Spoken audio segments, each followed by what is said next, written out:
did you find there was a best time of day when you were most focused to study, Bethan? So for myself, and I know it's the same now, I find it a lot easier to study in the evenings. I'm not really a morning person.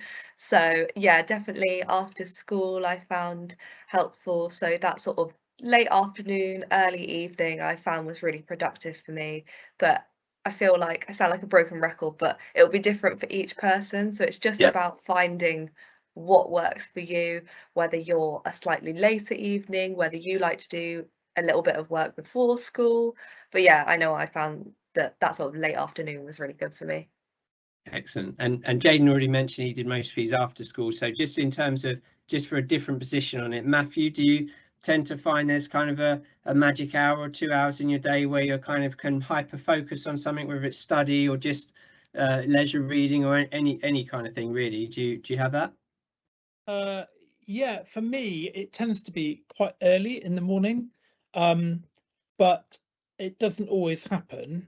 And I can procrastinate like anyone. But I know that if I do it at that early time, then I'm much more productive for the rest of the day. And it's about almost sort of realizing that ahead of time and thinking, oh, if I do that extra work now, if I do that hour's work early, then I will be more productive. And I think a lot of it's to do with just feeling more positive and just more productive generally.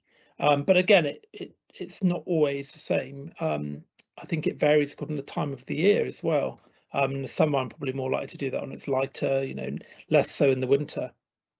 Yeah, no, that's really good advice. So not just know yourself in terms of, as Bethan said, we'll all have different magic hours when we be most productive, but they might even change during the year for us, as Matthew says, or as you get into your routine. So really know and understand yourself what works best.